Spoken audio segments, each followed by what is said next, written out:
कृत्रिम पद्धतीने सापांची अंडी उबविण्यात वन विभाग सोलापूर विभागाला यश. घराच्या कंपाऊंड भिंतीच्या फटीमध्ये आढळून आली होती अंडी. घटना सविस्तर. दिनांक 17 जुलै रोजी वन विभाग रेस्क्युअर प्रवीण जेहुरे यांना फोनवरून माहिती मिळाली. रामवाडी परिसरातील वसीम जमादार यांच्या कंपाऊंड भिंतीत अंडी आहेत. सदर अंडी सापाची वाटतात असे फोनवरून शंका जमादार यांनी व्यक्त केली. घटनास्थळी जेहुरे तेजस मैत्रे पोहोचले असता अंडी सापाची असल्याचे समजले, परंतु कोणत्या साप जातीची आहेत हे समजणे खूप कठीण होते. अंडी मनुष्य नजरेस पडल्याने धोका वाढला होता. एकूण 7 अंडी होती. प्रवीण जेहुरे यांनी सुरक्षित फटीतून 7ही अंडी बाहेर काढली. भरणीत सुरक्षित ठेवून त्यांनी सिद्धेश्वर वनविहार गाठले.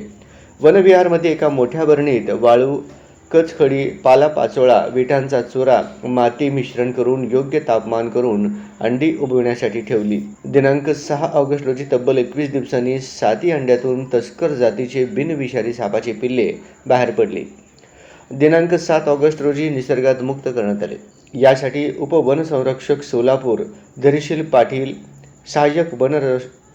सहाय्यक वनसंरक्षक सोलापूर बाबा हाके यांच्या मार्गदर्शनाखाली वन परिक्षेत्र अधिकारी सोलापूर दीपक खलाने, शंकर कुताटे वनपाल सोलापूर, श्रीशैल पाटील वनरक्षक आणि प्रवीण जेहुरे वन विभाग रेस्क्युअर, शंकर दोरकर, विक्रम सरबदे, महेश तडवळकर वन्यजीवप्रेमी संस्था सदस्य, मुकुंद शेटे, तेजस मैत्रे यांनी काम केले आहे. नागपंचमी 2 दिवसावर असताना सापांचा 7 पिल्लांना मिळालेल्या जीवदानामुळे सर्वत्र कौतुक होत आहे.